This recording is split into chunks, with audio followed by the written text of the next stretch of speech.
here, and thanks for checking out this video. Subscribe if you haven't already. Hit that notification bell so you know when new videos are up.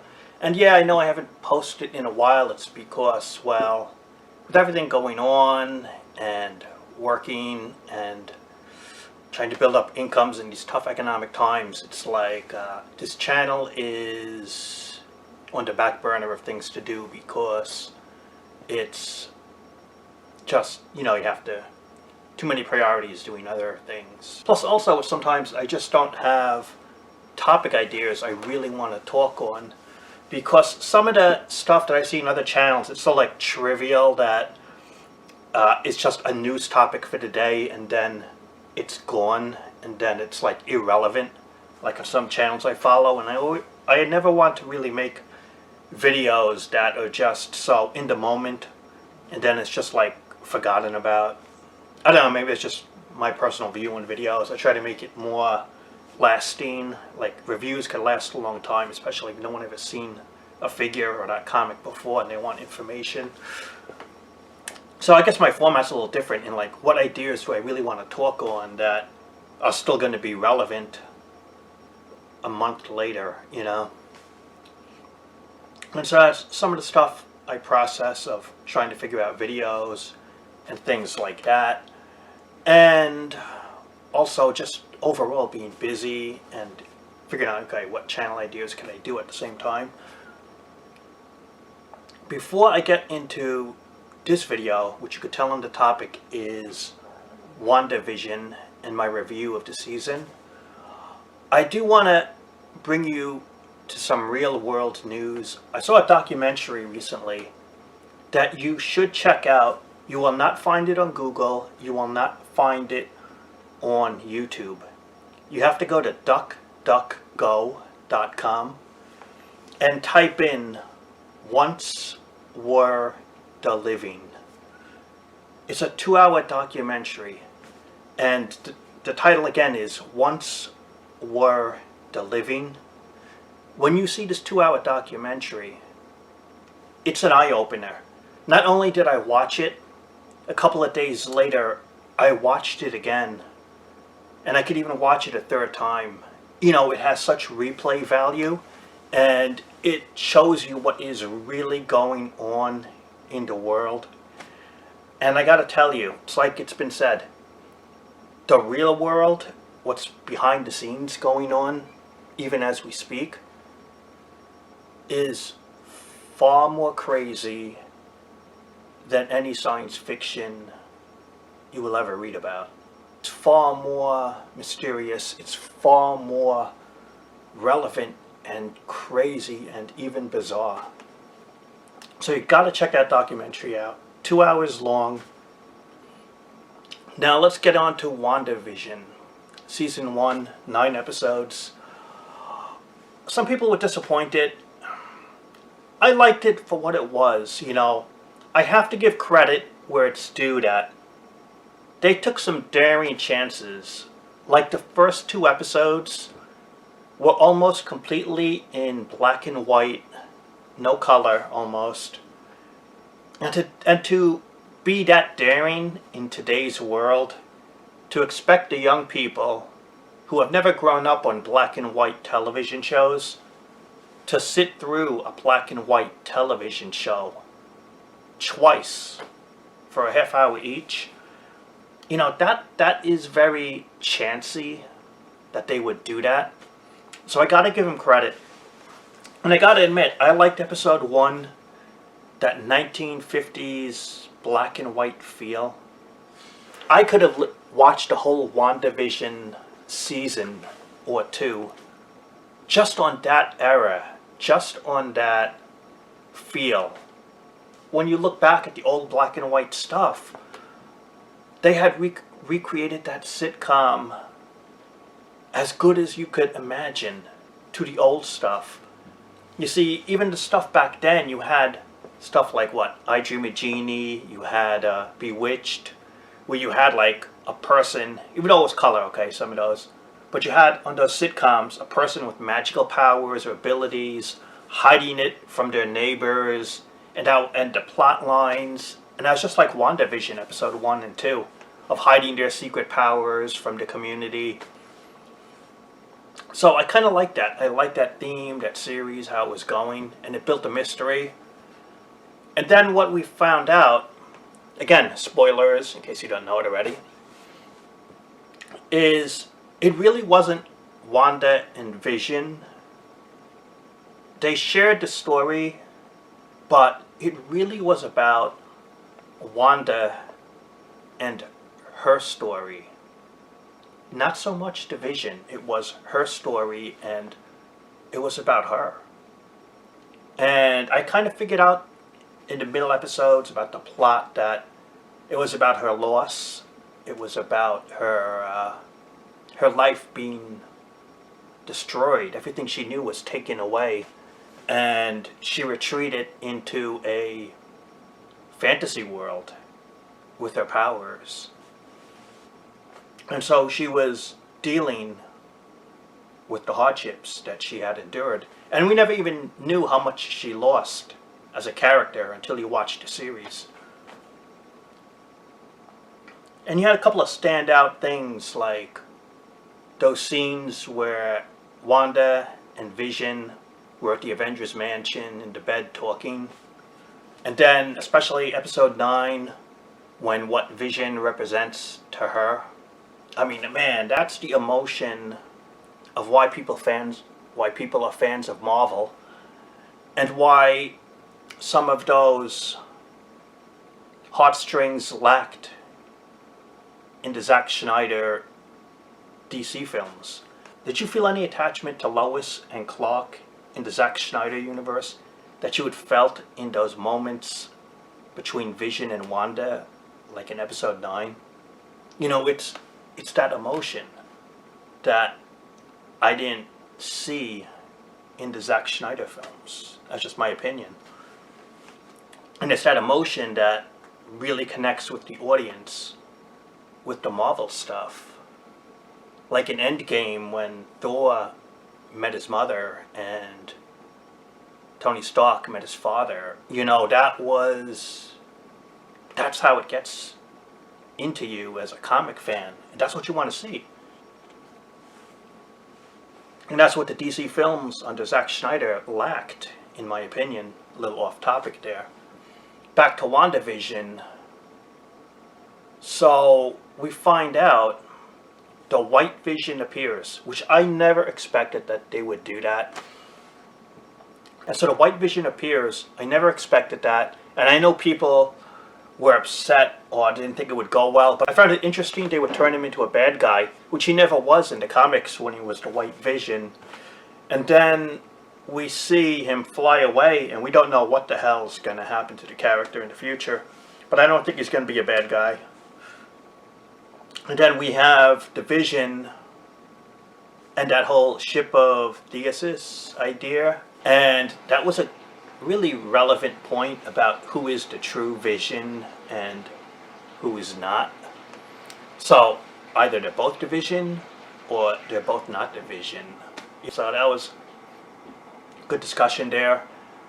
I thought the one plot line that really seemed not to fit but was hammered in there, but it really didn't have a purpose, was that Monica Rambeau, I said the name wrong, she was Captain Marvel in the 1980s, but she later became Photon in the comic books, new name. She was a leader of the Avengers in the 1980s, and she turns into like yellow light powers, and you see her origin, but that character was never really connected to Wanda in the comics that I know of. It seemed like a plot line out of left field that really didn't fit the WandaVision story, in my opinion. It was interesting to see Darcy and Jimmy Woo back, because we haven't seen the Darcy character since, was it like Thor 2 maybe? I have to check, but it's been years since you saw her. And the Jimmy Woo character is funny. But another thing that kind of stood out as kind of odd was the agency called SWORD. It's basically a new group in the last 10, 15 years or so in the comics that I'm not really familiar with book-wise.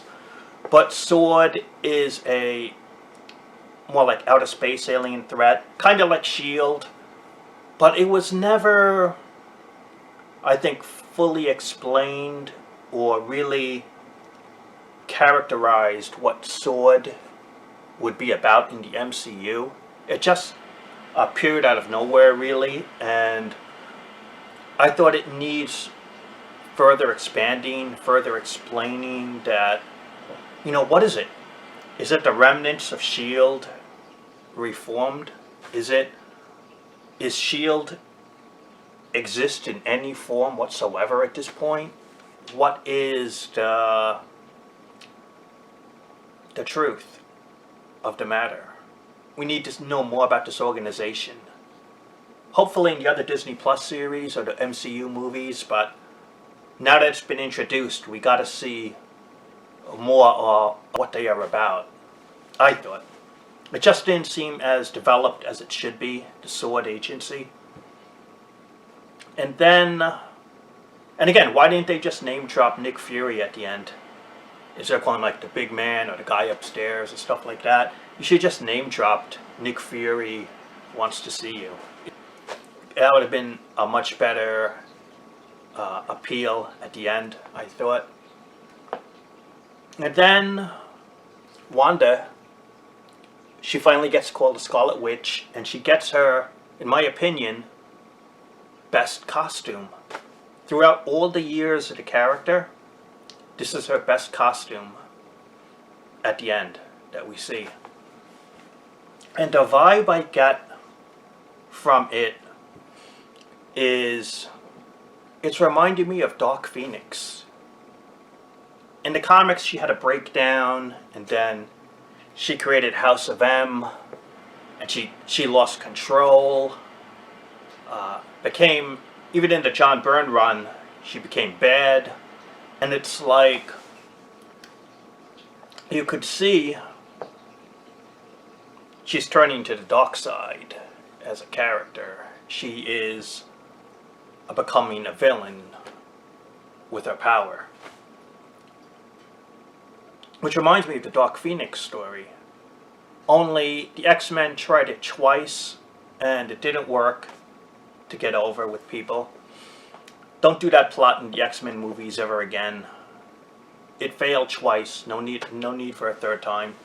Maybe the MCU could get it right emotionally. What the story is similar that the X-Men movies could not get over to the public and make it work. So I think Wanda will be the big threat in the future, and that will be a future story, probably the way it seems to be going. And it could work, we'll see. One thing everyone's disappointed about was Quicksilver. They used Evan Peters, the Fox X-Men Quicksilver, put him in the MCU, and it turns out it was a fake out. It was not the MCU, it wasn't real. And they did that before when they introduced the multiverse in Far From Home. And that wasn't real, and they introduced that word, that concept. It was another, this is like the second big fake out. Because they had to know when they introduced him at the episode end, they had to know the emotional reaction of the fans would be, this is the Fox X-Men Quicksilver in the MCU. They had to know that, and again, they played the audience with a fake out. That's disappointing, because when will they finally acknowledge the Sony earlier films or the Fox X-Men universe of characters? Will it happen? We don't know.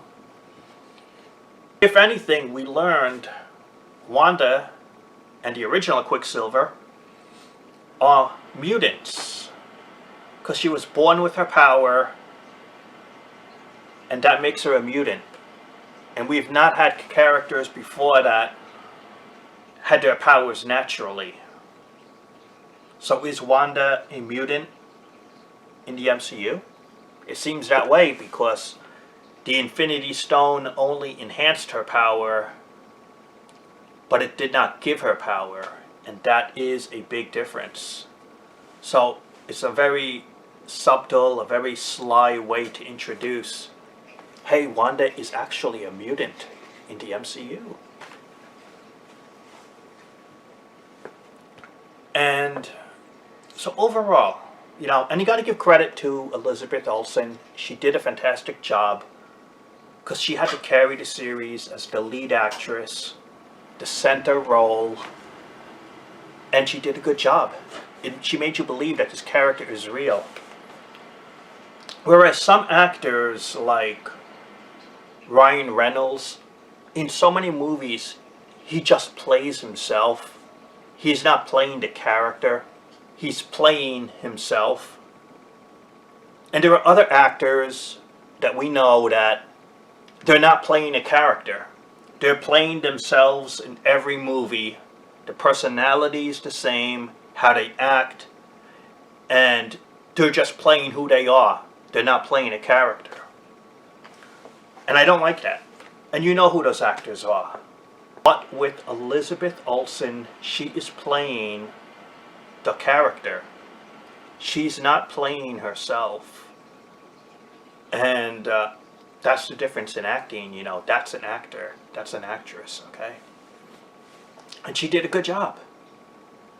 And I heard some of these WandaVision episodes, like, basically crashed the server or pretty much maxed it out.